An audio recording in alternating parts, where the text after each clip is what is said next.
Bismillahirrahmanirrahim. Assalamu alaikum viewers. This is Azzallah Foundation. As you know, we are here to discuss our new subject, which is the Qanun-e-Shahadat Order 1984, the 10th act of that year. But there is a history of that behind that subject, which is the third martial law, which was enforced by General Ziaul Haq on 5th July 1977। जैसा कि आपको पता है कि जो कानूनी शहादत order है ये आया था मार्शल लॉ के दौर में, और मार्शल लॉ का वो दौर जब थर्ड मार्शल लॉ नाफिज हुआ पाकिस्तान में, और वो एक इम्पोर्टेंट दौर था ज़ियाउल हक साहब का, जिसमें इस्लामाइजेशन का दौर भी कहा जाता है। यानी जो इस्लामिक इंजेक्शंस के हिसाब से कैसे लाइफ स्पेंड होगी, वो जनरल ज़ियाउल हक के तरफ से ये अमेंडमेंट्स आई, क्योंकि जो कॉन्स्टिट्यूशन था वो अमल में नहीं था। कॉन्स्टिट्यूशन उस डेट को यानी 5 जुलाई 1977 को सस्पेंड हुआ, यानी वो अपने अमल में नहीं था।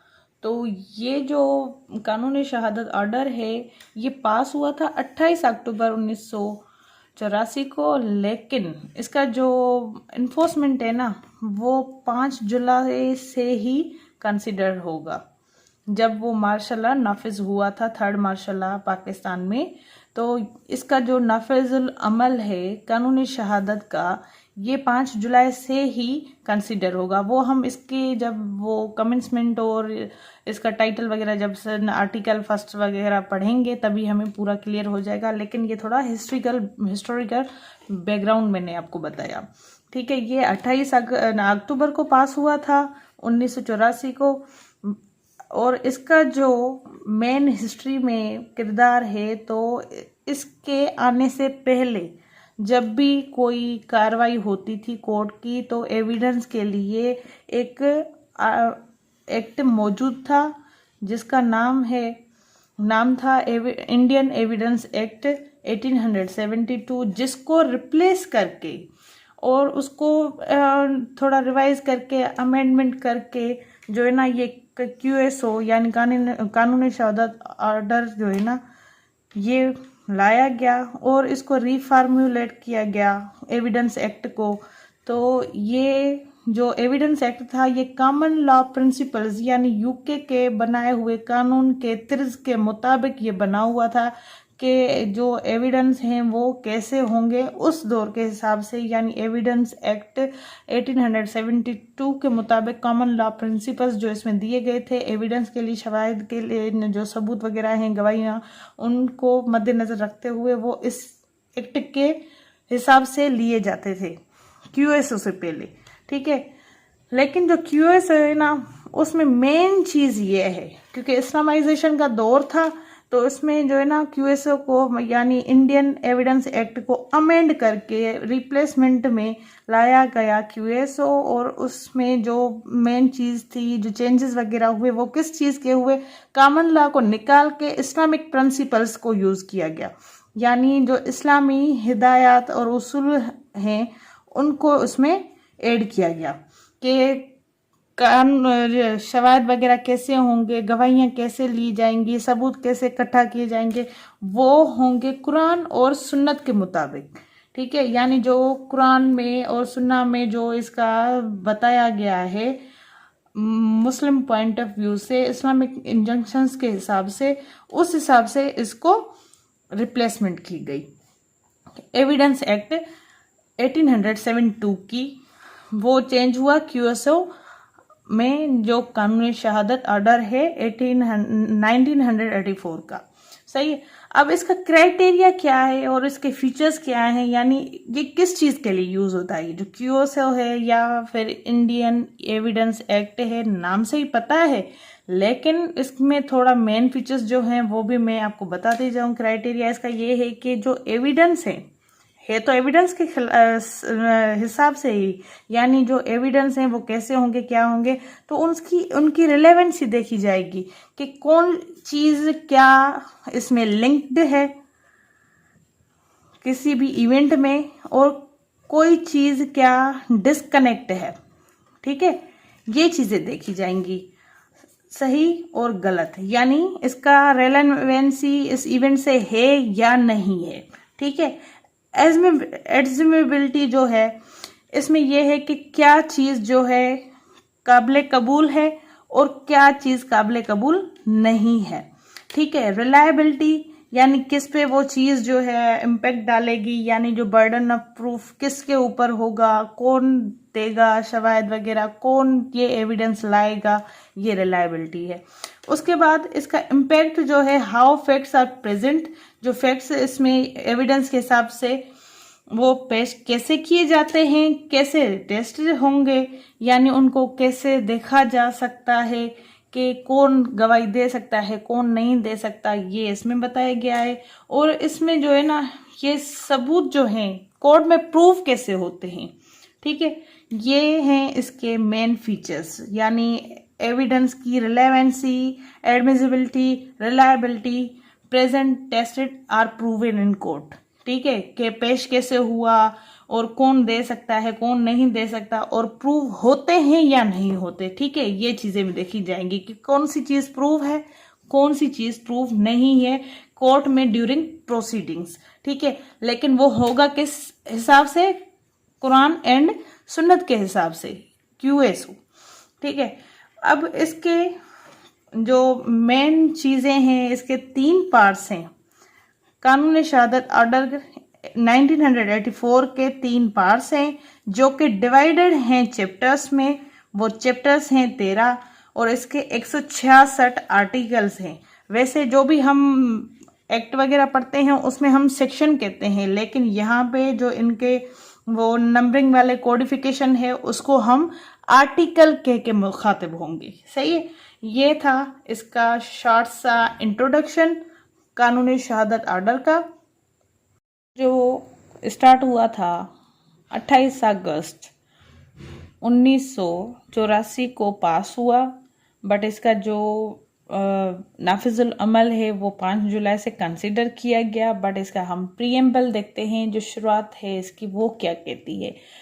जिस whereas it expected to revise, amend or consolidate the law of evidence is to bring it in conformity with the injunction of Islam as laid down in the Quran and Sunnah। यानी इसके शुरुआती preamble में ही ये बताया गया कि जैसा कि इसको जो है रिवाइज किया गया है, अमेंड किया गया है, कंसोलिडेट यानी एक जगह इकट्ठा किया गया है, किसको, लॉ ऑफ एविडेंस को, जो कि इस मतलब कन्फर्मिटी यानी एक हद तक पुख्ता हिदायत जो दी गई हैं इस्लाम के अकॉर्डिंग और जो कि बताई गई हैं कुरान और सुन्ना में, ये इसका प्रीएम्बल है। How therefore in the pursuance of the proclamation of the fifth day of the July 1977 and in the exercise of all powers enabling him in that behalf the president is pleased to make the following order। जबकि इसके जो pursuance है और proclamation या declaration के ये बताया गया है कि ये जो नाफिजुल अमल है, जैसा मैंने पहले बताया कि ये 5 जुलाई को 1977 से नाफिजुल अमल है और इसके जो ऑल पावर्स हैं वो जो है ना इस बिहाफ पे पावर्स दिए गए हैं कि प्रेसिडेंट के मुताबिक कि ये अकॉर्डिंग टू दीज ऑर्डर्स ये ऐसे यूज होगा। ठीक है, और ये प्रेसिडेंट ने ऐसे बनाए हैं। सही है, अब इसका पार्ट 1 हम देखते हैं, रिलेवेंसी ऑफ फैक्ट, यानी कौन सी चीजें मुताबिकत रखती हैं किसी भी इवेंट में जो कि फैक्ट्स हकीकत हैं उसमें जो है वो लिंक्ड है। रिलेवेंसी ऑफ फैक्ट यानी कोई ऐसा इशू जो कि हुआ है, कोई भी इंसिडेंट, तो उसमें रिलेवेंसी है या नहीं है, वो इसे हम चैप्टर्स के बीच में देखेंगे। ठीक है, यानी इनके जो आर्टिकल्स हैं वो हमें बताते हैं कि क्या चीज़ होगी क्या चीज़ नहीं होगी, वो हम देखेंगे तो हमें पता चल जाएगा। बट पहला चैप्टर ही जो है वो इसी हिसाब से है, रिलेवेंस, पहला पार्ट है रिलेवेंसी ऑफ फैक्ट, और जिसमें चैप्टर नंबर 1 है प्रीलिमिनरी, जिसमें आर्टिकल 1 कहता है short title extent or commencement. This order may be called कानून शहादत ऑर्डर 1984। जो ये ऑर्डर आया है इसको कानूनी शहादत ऑर्डर के नाम से जाना जाएगा, यानी इसकी जो पहचान है वो कानूनी शहादत ऑर्डर 1984 के हिसाब से ये जाना जाएगा। ठीक है, it extends to the whole of Pakistan and applies to all judicial proceedings in or before any court, including a court of martial, a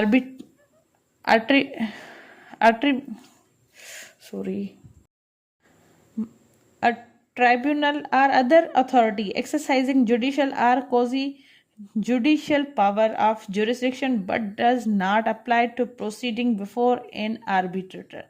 अब इसको जो है ना पूरे पाकिस्तान में नाफिजुल अमल, यानी इसका जो फैलाव है, इसकी जो एप्लीकेशन है पूरे पाकिस्तान में है, और इसकी जो एप्लीकेशन होगी वो जुडिशल प्रोसीडिंग्स में होगी। वो जो है कोर्ट के अंदर जो कोई भी प्रोसीडिंग चल रही है उसमें, जिसमें इंक्लूड है, जिसमें शामिल है मार्शल वाली court, court of martial, tribunal, या कोई ऐसी अथॉरिटी जिसको जुडिशली एक्सरसाइज कर रहे हैं, ठीक है, या फिर quasi judicial power of jurisdiction, यानी ऐसी कोई पावर जो के कोर्ट दे किसी और जुडिशियल प्रोसीजर जुरिस्डिक्शन को कि आप हमारी पावर को यूज करें और ये काम आप करें।